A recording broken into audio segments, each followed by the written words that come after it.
The founder of the third biggest city in the United States is a man from mixed Haitian and European descent. Throughout his life, he battled the frontier and traded with all, becoming known as the father of Chicago. His name is John Baptiste Pointe-Sable.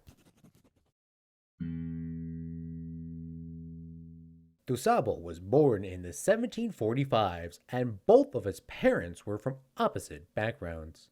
His father was a French merchant, while his mother was a slave. Mr. DuSable raised his son on the seas of the world and taught him many things. He learned languages including French, Spanish, English, and many Indian dialects. These languages will play a big role in his future in the New World. DuSable came to the French port known as New Orleans around 20 years after his birth.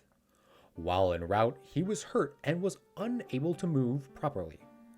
While there, he ran into some trouble. The sailors thought this was a French port, but the Spanish took control of the land in 1764.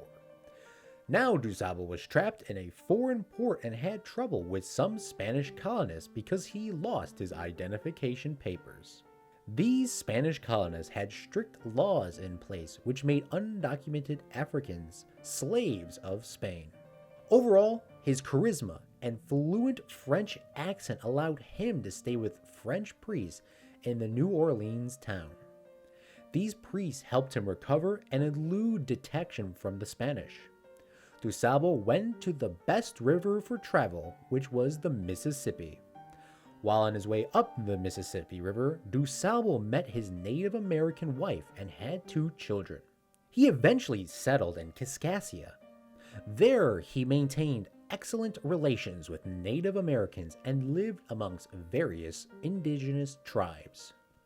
During this time, the land changed hands many times, leading to confusion between the French, the Spanish, and the English colonists. DuSable did not know if this land was New France, New Spain, or the English colonies, so he began trading with all countries and all colonists, selling anything and everything.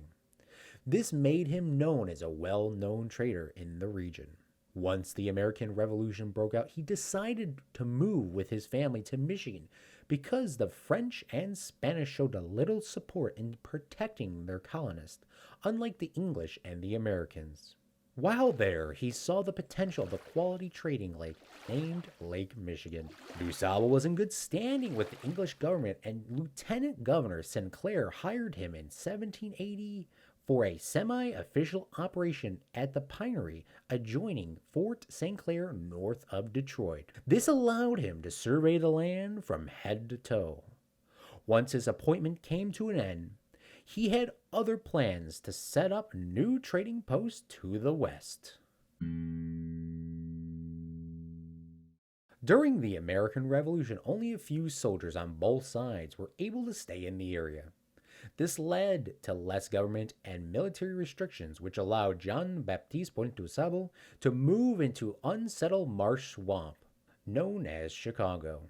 DuSable settled along the northern Bank River near Lake Michigan and developed a prosperous trading post and farm. While there, he kept trading with his family, and more settlers moved in. This made trade lucrative because the Chicago River was in his backyard. DuSable went up and down the Chicago River, allowing his goods to be shipped to nearly all surrounding areas. Years later, John Baptiste Pointe-Sable sold his property and moved to St. Charles, Missouri. While there, he died on August 28, 1818. This French man, born from a slave mother, became one of the most wealthy self-made entrepreneurs in early American history. Having this great set of skills and intuition, DuSable was awarded with multiple national Chicago landmarks after his death. His statue can be located in Pioneer Court, which is believed to be the exact spot of his Chicago home. And this is why writers and historians refer to John Baptiste Pointe-Sable as the father of Chicago.